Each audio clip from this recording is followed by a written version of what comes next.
end grain cutting boards. Super fun project, whether it's a brick pattern or a plaid effect. Lots of tips and considerations here. Like all my videos, it'll be a full tutorial walking you through all the steps that you need to know, as well as a lot of other cutting board tips.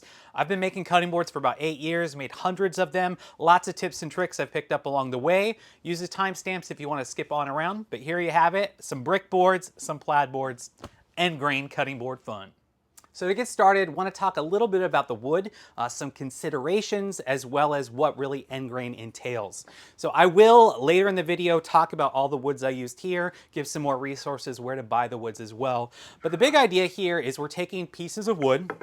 Most wood, it's flat sawn. I have another video that talks about flat sawn, quarter sawn, all that. But we take wood, and then after we mill it, we glue it together in an initial glue up. Now, if I left it like this is called face grain. Right? Sometimes I'll cut pieces like this and I'll flip them on the edge like this, and then I can make an edge grain cutting board. Those are awesome. I have other videos on that. You can check that out. What we're doing here is a couple more steps. If you already know this about end grain, you can skip ahead, use the timestamps. But we go ahead, we glue this together, we make a panel. After we've made a panel, then we're gonna cut these into strips, and then we're gonna flip them again, and then glue it all together. This is essential because when you're doing intricate patterns like this, if you don't make it all the same grain, over time, wood contracts, it expands, and it contracts. And so here, even this small thin one here, if I have some wood going like this, face grain, and then some going vertically like end grain, it's gonna split, and your board's gonna split over time. So to do these intricate patterns, you have to have them all be end grain. Some folks will try and get away with doing some face grain and that, and you might get lucky, but it's only a matter of time, and especially if you wanna make these as gifts, or you wanna sell them, you need to ensure that they're end grain. So there's a lot more steps that we'll get into. Eventually, you're going to make some mortar strips like this. So this is actually 1, 2, 3, 4 pieces here.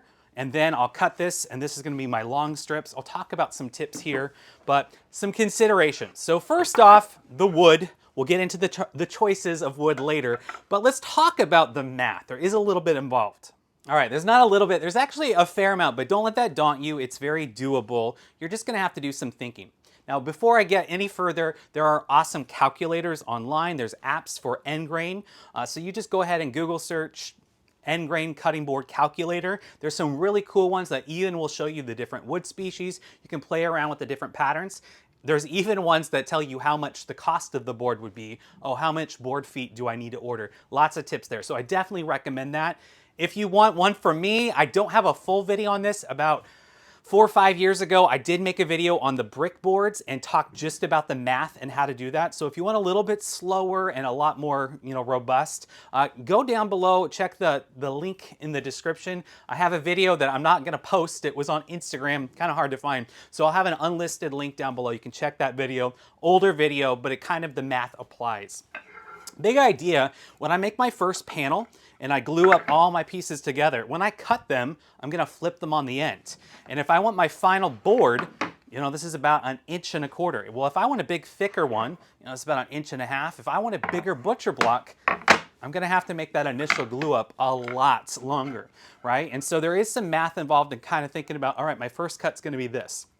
So throughout the video, when you see all the steps, just take that into account when you're factoring it in, but I definitely recommend just Google search end grain cutting board calculator. So one of my first steps, especially in a smaller garage shop, is to cut all my boards to length. Now here I got some panels that are a bit shorter because it's like the horizontal brick pattern, some are longer. Again, you've already done the math. It's just a lot more manageable. One recommendation, when you've done the math on how long you want your piece, add yourself another 2 to 4 inches. That's just gonna save you some headaches later on. You might need to do some resawing here. You don't need a bandsaw for this. However, I did want to have some thinner stock, and so I had some big 2-inch or 8-quarter wood. I wanted to make it a little bit smaller. So you might do that as you're thinking about your sizes. I am doing some milling here. I'm using a jointer, and then I'm gonna plane the wood just to get everything nice and level and flat. That's gonna make all of your glue ups so much better, and it's gonna show up in the final product if you really take the time to mill it. You don't have to have a joiner. A planer is gonna make the project a lot faster. Without a planer, it is gonna take some time. This particular one, I actually have a whole video on it. It's a 2-in-1, even with a helical. So if you're looking to do some upgrades on helical head, maybe check that out. Well, if you don't have a joiner or you're not going to get one, this is a little sled that I use a lot. I use this in my cutting board 101 and 102 video. And so there's a little bit of a twist, a little bit of a rock. And here I can just throw some shims in there. You shim it up, and then you can run this through your planer, and it acts like a jointer, where it's going to joint the top, and then you can flip it over, and then you can make it coplanar, all that good stuff. So if you want to see more on this sled, cutting board 101 and 102, lots of other tips and tricks in that video, so check that out. And now at this point, I'm just going ahead and cutting everything to my width, right? I'm ripping all the boards down. Now, for this point, you've done the math. You know the width and the thickness that you want for your, whether it's the brick pattern or if it's for the plaid, and you're just cutting all of your strips for your first glue up. So make sure you've figured everything out, you've got it dialed in, and then just go ahead in assembly mode. You'll batch it all out. And then I like to do a quick little look-see. So here I got some of these plaid boards, put them to the side. Here's some other of those plaid boards, just kind of get a feel for it. And then you do your first glue up. So here I'm using Titebond 3. It is a great glue for food grade things, or things that are going to come in contact with water. It's a water resistant, a waterproof one. So I always use Titebond 3. There's also a little bit more open time. I always like to go a little heavy on the glue. You can always, scrape it off after the fact. It's relatively cheap. Here you can see the brick pattern. So I do have a whole video just dedicated to brick boards, but in this one I'm really showcasing some of the different colors and specifically showing how to do a big wide horizontal brick pattern. But here I'm thinking about all of the different considerations of what it's going to look like. I went a little bit random. But now I have to cut those thin strips. So this acts like the mortar in between each of the brick layers. And so I'll talk a lot more about end grain strips. But when you do the thin stuff, you're going to want to make sure it's nice and smooth. You could use a planer as long as it's not too thin. The drum sander will show up a fair amount in the video. It is a great tool if you plan on doing a lot of end grain cutting boards. What I like to do after I've spent the time to figure out my pattern, I do like to label it in order. So in case, this sits off to the side and I don't get the glue up right away, I don't mess up the pattern that I've taken my time. Now, right here, you want to look at the end of one board is twice the length of the other. So you want to take one of your strips on the end and cut it in half. Now, if you do that on both your boards or whatever boards, then when you cut your final strips and you alternate it, you're going to get that offset brick pattern and you're not going to waste any wood. So as you have all your strips, you have whether it's a 1/4 inch or 3/16 mortar in between, with a brick pattern, you want one side to be half. Another thing I like to look is just look at the grain pattern, see the grain direction. Now we're not talking about cupping and twisting and bowing here. It's just looking at what aesthetic you want, right? As far as all of them. The end grain boards are beautiful with all the patterns on that end grain. So just take into consideration that with any of them. After your first glue up, after it's cured, you want to scrape off any of those ridges. It's just going to make things go a little bit smoother for you. Here, because this is a 12-inch wide jointer, I can actually joint the whole face and then use a planer. For years, I just used a planer and I just kind of flipped it back and forth, or you could use the sled. But that 12-inch capacity does make it really nice. And my gosh, that helical head, I finally upgraded. It's an investment, but it's worth it. When you're doing your glue up, you do always want to make sure that you don't have gaps. So do a little dry fit and take a look. And if you got some big gaps here, oopsie, maybe when you cut it, maybe when you ripped it, you had some little gouges. Well, that's going to show up. So anything in an end grain board, it's just going to get magnified. So you do want to clean up any of those gaps, send it through the planer again or the jointer. Just make sure it's nice and clean. That cutting board 101 and 102 video, I talk about a sander attachment you can actually put on a table saw. That works well too. All right, now we're doing the next glue up. I have the mortar strips in here for this brick pattern, and now I have some new clamps coming out. Lots of clamps you can do, but these ones, my gosh, these are like panel clamps, but they're a DIY kit, and not only is it giving great pressure on either side, it's also keeping everything flat, so I don't have to use cawls because this is the cawls itself.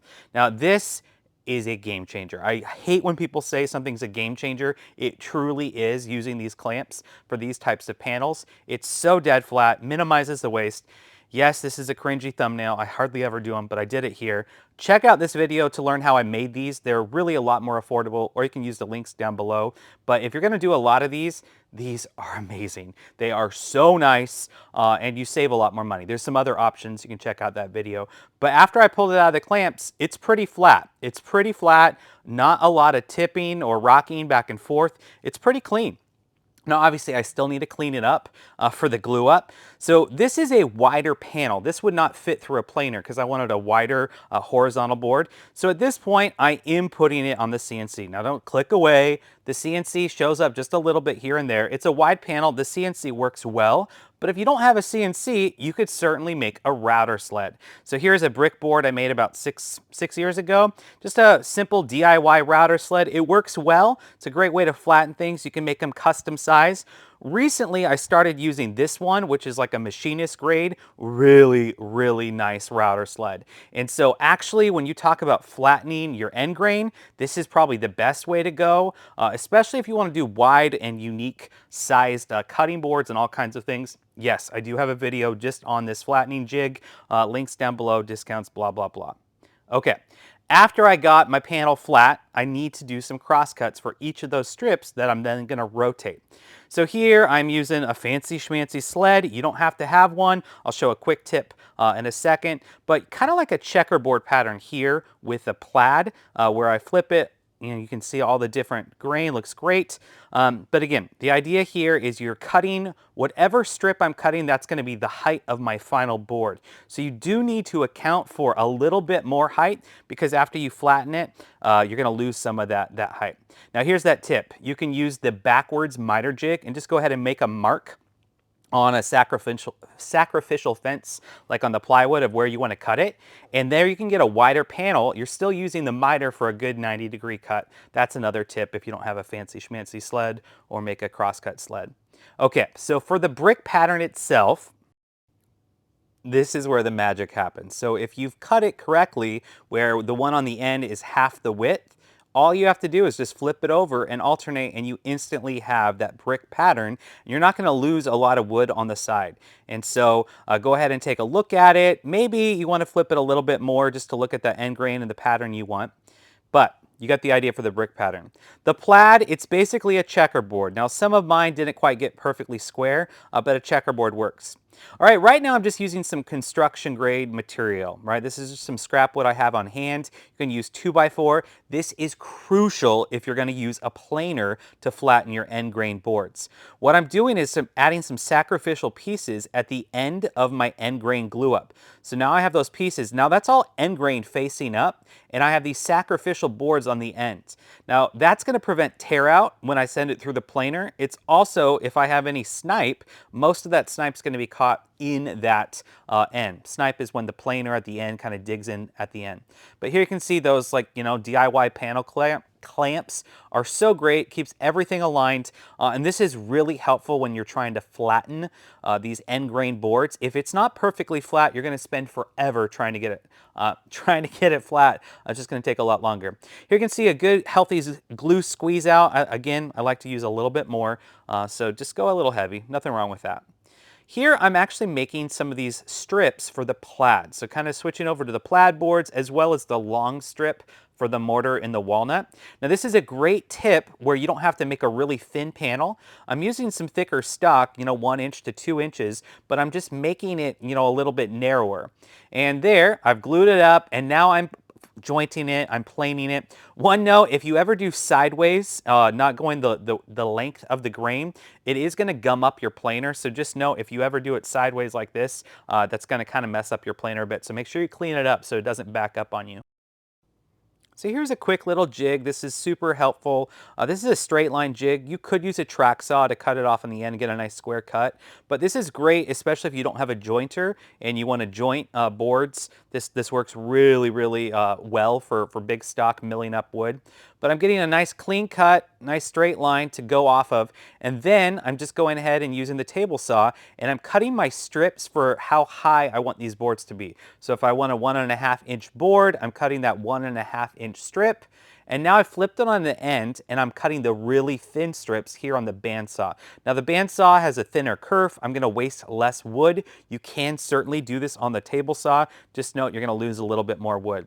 Now here's all my strips after the bandsaw. They're not uniform. You know, some are a little bit thicker, some are a little thinner, but this is all end grain. So now when I put this and I glue it up, it's going to be end grain facing up the direction I need.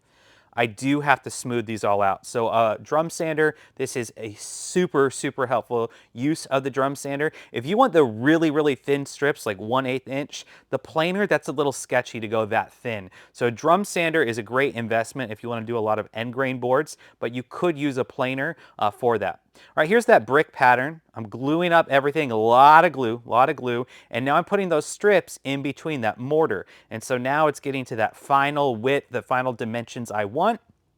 And you know, they look so good. These brick boards are so much fun, but you got the mortar in between, good glue up, a lot of glue ups, a lot of cutting, a lot of glue ups. The brick pattern, not as much, not as many cuts as with the plaid, but you get the feel for it. This is right out of the clamps, pretty clean.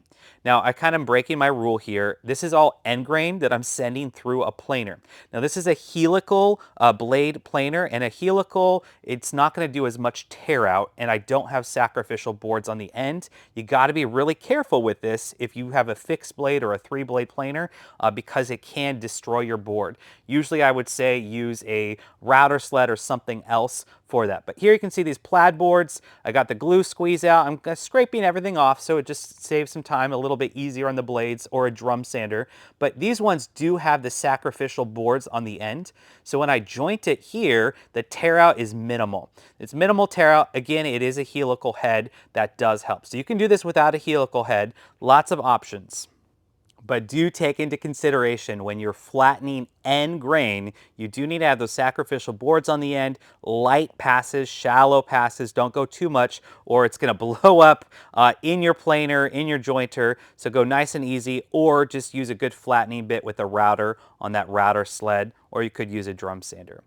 Okay, now this is not for you necessarily, but it's just the idea. Take notes. Go back and forth. I went back and forth a bunch of times. I have a bunch of different thickness boards. So some of my end grain boards are like 3/4 of an inch thick. Some are 1.25 inches. So now I have all these end grain strips for the plaid. There is a lot of strips to make this plaid. So make sure you have the right species that you want. Double check, double check. It's a lot of work to this point, so really take your time.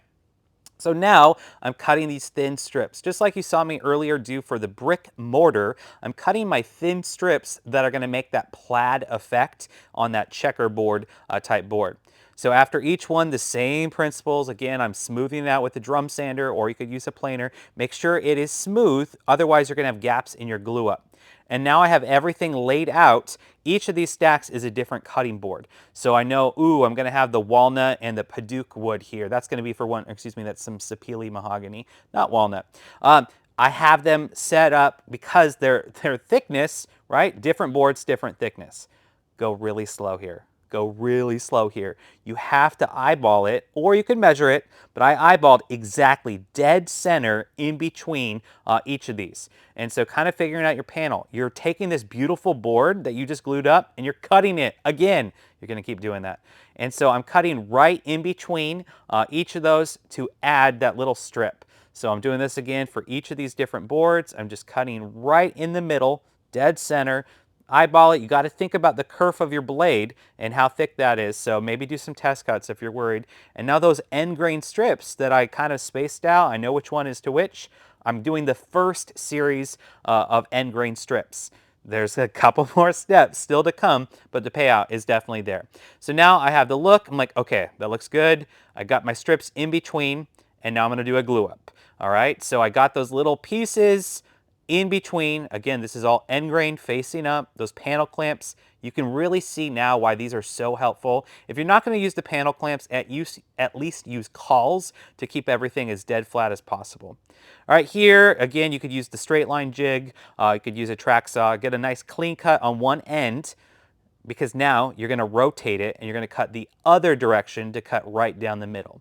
So just doing a straight cut right here, and now I'm doing the same thing you saw me do earlier. I'm cutting right in the middle of each of those panels. So nice and slow it down for you. I'm cutting right in between where I want that cross pattern for the plaid.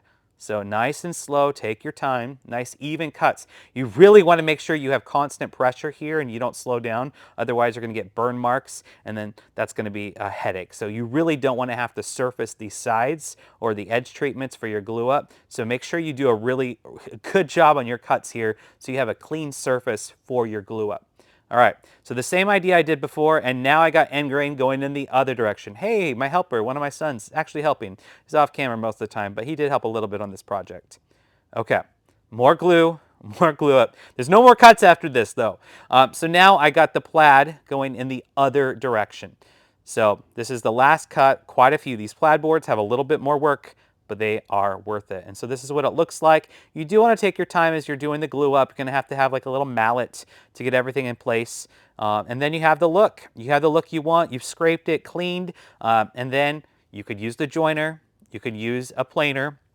You could use a router sled, you could use a drum sander, you could use a belt sander if you wanted to. It won't be dead flat, but that will work. But again, if you're going to use a planer, make sure you have the sacrificial boards and light passes. Now I'm just cutting off those sacrificial boards. I'm squaring off my boards to my final, dimensions. This is my final board. I'm not doing any more cuts, any more glue ups. Yes, I did cut some into smaller chunks, smaller pieces. It's just what I went for, and this is what they look like. One note, if you're going to leave these boards out, you do need to sit them on their end vertically so air can go in between. Otherwise, they're going to cup or twist and bow, and you are going to be ticked off. So if you're going to stay for a while, make sure they're left vertically so there's no humidity issues. All right, juice grooves. This is not required, but a lot of folks like to add juice grooves. I do personally. End grain, just go a lot slower. This is a router, a simple little jig here. This is another end grain board I made years ago. In my cutting board 101 and 102 video, I talk about how to do this with a router and just really simple. It's not hard. I have a CNC, folks, so I'm going to use it. It's just faster. It's just a lot more efficient. They're still like, clinch. Oh gosh, don't ruin it. So light passes, light passes. The burn marks, they always happen when you go slow. So obviously we have constant pressure here with the CNC, but just don't go too slow when you're using a router if you're doing that for juice grooves. Okay, now I've flattened everything on the planer, but I still want to sand it. So I'm running everything through the drum sander at 80 grit. That's what I usually use the drum sander a lot. It's a great investment if you're going to do a lot of end grain boards. But drum sanders do leave sanding lines. So unless you have, an oscillating one, they leave sanding lines. You're going to have to clean up those sanding lines later. So just note that the drum sander doesn't solve all your woes. But at this point, you do want to sand out all those sanding lines. So I use 80 grit first. This is a nice little Bosch unit. I don't have any Festool tools yet, but if you have a Rotex, that's really powerful. Some people jokingly call this the Brotex, but it's the Bosch. It's powerful, turbo mode. It really does a great job. You saw I did add some CA glue. Sometimes there's some gaps. You can use little CA glue and activator. But here, I'm just making sure everything is still flat, but I'm getting rid of all those sanding lines. So my progression is I always sand 80 grit first. Once I've done 80 grit and everything is really flat, then I like to brand my work. Now branding, lots of ways to do it. Lasers are so much easier. They're so easy, they're efficient, they're fast, they're consistent. Now my channel's got a lot of laser content. I do a lot of laser things just in this last year and a half. So it's pretty fun, and even if you don't want to get into all the other laser projects, for branding, y'all, this is so easy. So easy, really intuitive. And get really, really good results. And so in the end grain, some great branding. Obviously, you don't have to just brand your own maker's mark. You could customize these, right? You can do a split monogram. You could do other messages. So there's a lot more you could do with cutting boards. You can check out my channel for lots of other ideas. There's other lasers. There's the really small one here, this F1, a little bit more affordable. This one is amazing. It travels with you. It can do all kinds of things. It can engrave a ton of stuff. These smaller green ones, they're great for engraving. This one can even engrave on the side. So if you want your, on the side, this is a good look too. So lots of possibilities. There's bigger lasers like this. This one's called the S1. Great introductory laser. It kind of does everything. It's great for cutting as well. You can do bigger things. There's an automatic conveyor if you want. Attachments for rotary and tumblers and branding. But if you're curious about lasers, I got a video on that. Which laser does what, some ideas. So check that out. After I've sanded to 80 grit and I've done my branding, now I like to do some handles. So you could use a cove bit like this. This is a smaller 1/4 inch shank. Or you can do the big 1/2 inch shank like this 1/2 inch shank cove bit or a chamfer bit. These are great for adding, little handholds on the side. You are going to need a bigger collet if you're going to use the 1/2 inch, so just be aware of that. Here's my little DIY router table, really simple. It's actually such a big bit, the router plate doesn't even hold it for this giant chamfer bit. And what I'm doing here at the end is now I'm eyeballing it. Now I didn't start eyeballing it. I used a fence, lots of other ways to do it, but I'm just adding some handholds at the side for the hand. You could always just use the table saw, 45-degree bevel on all the sides, and then your fingers can kind of slide underneath to lift up your board. It just adds a lot to it for handles. Some other options, I do have a video talking about it where you can get the inset handles like this, lots of other ones, a lot slower, a lot more considerations in that video. Okay, edge profiles. Final product, you want to have some edge profiles. So whether it's a round over, a slight round over, a big round over, or a chamfer, on these end grain boards, I like to do chamfers, just that 45-degree. Sometimes there's a little bit of chip out, so you might want to do part of it on the table saw. But now I'm sanding, all right? So now, once I've done that router work, I'm sanding to 120 grit. 120 grit, I go from 80 grit to 120 grit, and then I do 150 grit. So right now I'm sanding everything to 120 grit. I'm cleaning up any tear out I had from the router profile, but now I need to think about juice grooves. All right here is a big tip on juice grooves. So obviously these juice grooves are really clean because I used a CNC. However, when I use the router, which you can totally do here, inevitably you're going to have some issues and you're going to need to do some sanding. One great tool is this card scraper. It's specifically designed for juice grooves, right? You have your different diameter. I went with 3/4, and then you can just kind of pull it and it'll scrape it and clean it up. So if you have some big mess ups, this is awesome. It's even better than sanding because it's just giving you a clean look. Hand sanding is a pain in the butt. Now you can use dowels or other attachments. That's just torture. And so my favorite thing to do is use these foam pads from Surf Prep. Now you can also, if you don't have the sander, you can use the 5-inch. So you have your other sander, you can just kind of go like this at an angle and just offset. So you don't have to buy this sander, but the sander is amazing. And then what I do is I take it like this and I just go like that. And I'm able to get in the groove. I can offset it even further if I want, but this foam, sorry, vacuum kicked on. Anyway, this foam is amazing. This works so well. So this is the thinner stuff. It does scale up to different ones. So that is a great option. So check out the link down below on this. I love this, love the sander, it's great. But at least check out the foam for cleaning up your juice grooves. It really is so simple. I made all of these boards and didn't use a single piece of hand sandpaper. I didn't use a dowel. I didn't even have to use that card scraper. So just using these different foam inserts, I can really get them nice and clean. So once I've worked my way from 120 then to 150, you got to raise the grain. So you want to get all of the surface wet, not soaking wet. You don't want this full of water and then it dries out too quickly. So make sure, especially if it's the summertime, you take your time drying it out. What this is going to do is this is going to raise all the fibers of the wood. So then later when someone washes it, it's not going to get all scratchy to the touch. So that's a really important step. I only do it between 150 grit and 220 grit.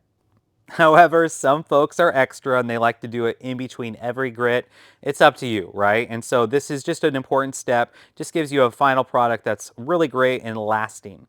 All right, now I'm doing my final sanding grit. I usually stop at 220 grit. Here I'm using that foam. I'm using the fine foam pads, kind of the medium one. There's the 3 different levels, so the medium, softness. So this is not going to round over any of my edges, but it's cleaning up anything, any of that grain that popped up, any of the scratchy bits. A final surface, 220 grit. I think that's a great place to stop. It's also important to note that some finishes don't want you to go past 220 grit. At this point, I'm just getting rid of any dust. I'm using an air compressor, just blowing out any of the dust.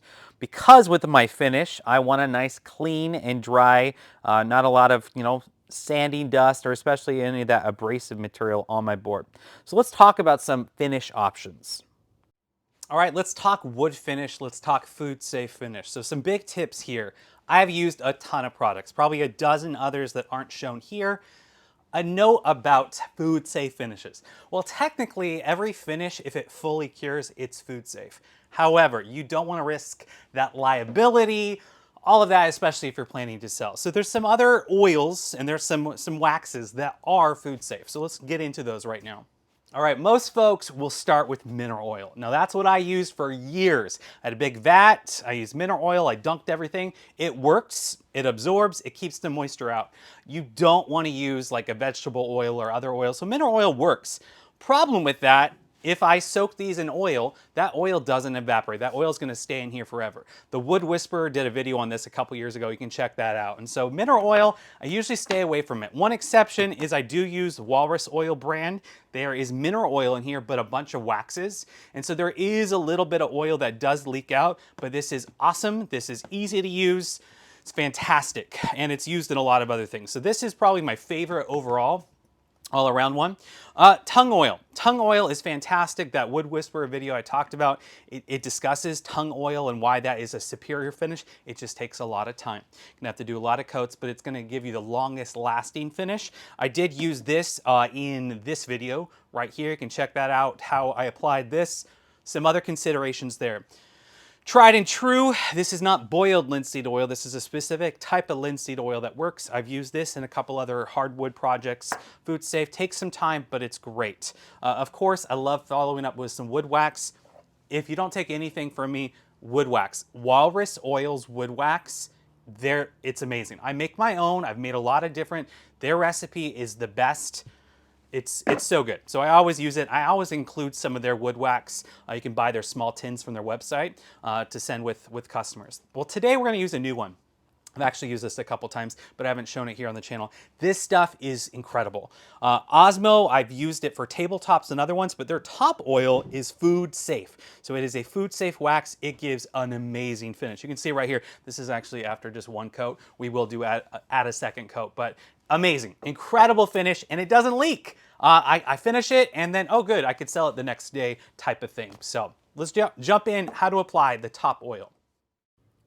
So I love using these non-woven pads. You can just buy the bigger ones, these light scouring pads. And then here's the top oil. Now a little goes a long ways. However, this is end grain, folks. So it is gonna soak up a lot, but you do need to resist the urge to flood it. Anytime you do a finish, if you flood something, it's just gonna slow down the cure time. Now I've made the mistake of doing that a ton. I did that with tongue oil, just a little bit, just to make sure that you see the color change, it's absorbed it, and then just let it sit. Let it sit for a bit, and then what you want to do is you come back later with a clean one of these scouring pads, or you can use a blue shop towel and just dry off all of the finish. You don't want any standing finish on there. So again, this end grain, it is going to soak it up in a hurry, but go ahead and get it everywhere. My gosh, those colors, right? All of those natural colors come to life. So this is where you're like, oh my gosh, this is incredible. All right, after the fact, I do use blue shop towels, just kind of dry it off, getting any excess off. And then using the same scouring pads, I buff it in. I buff it in, make sure there's no streaks. Here you can see I use like the little foam, foot anti-fatigue mat underneath, just so it's not scratching up on the underside on my workbench. Little tip. Garbage bags, right, just to get the junk everywhere. Do note that with top oil and a lot of these finishes, it is combustible if you leave the rags out, so let them dry or dispose of them safely. And with this finish, you could come back a day later and do another coat and keep adding coats as much as you want. And because folks inevitably ask about the wood, what woods I use, what species, I will go up close and show you these different ones. But if you're looking for some more info on wood in general, you can check out my Wood 101 video. I talk about all the popular species, some great resources to learn about them, as well as where to buy them. Some great sources for purchasing hardwoods, so check that out. But let's take a closer look at these finished boards and some of the different species. All right, so let's take a look at these boards. This is kind of the main board that I did a lot of variations with. It's got kind of here in North America, our North American trinity of hardwoods: maple, cherry, walnut. Those three are my favorite. They work so well. And then we have, all the mortar strips in between. Can't quite tell here. We do have some sapele mahogany. It's pretty dark here. And then this red one right here is called Padauk from Africa.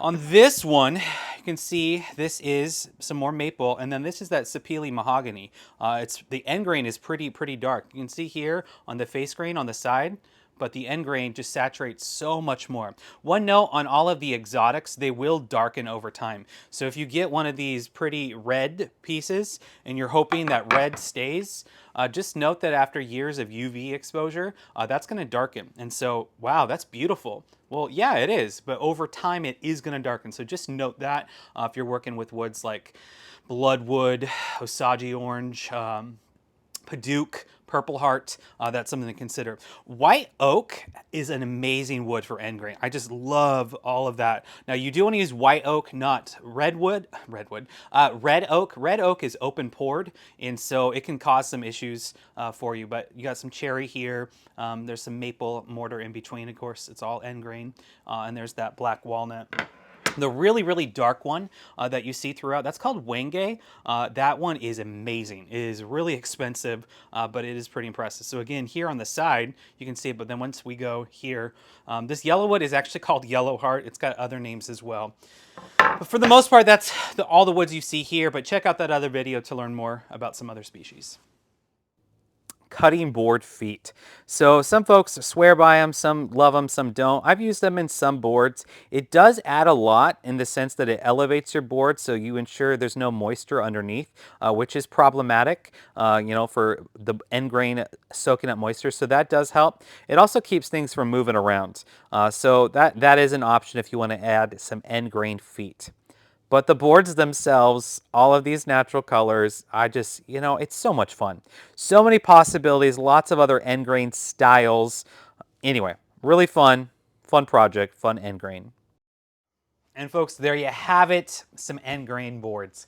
If this video provided value, please consider subscribing to see more videos like this. My heart is with these beautiful hardwoods and making projects like this. And I do have a lot more, actually a lot more end grain cutting board designs planned, lots of other things in the future. I am doing lots of other projects, so stay tuned. Might be some laser projects back in here, but this is a really fun project. On the laser front, obviously talked about branding.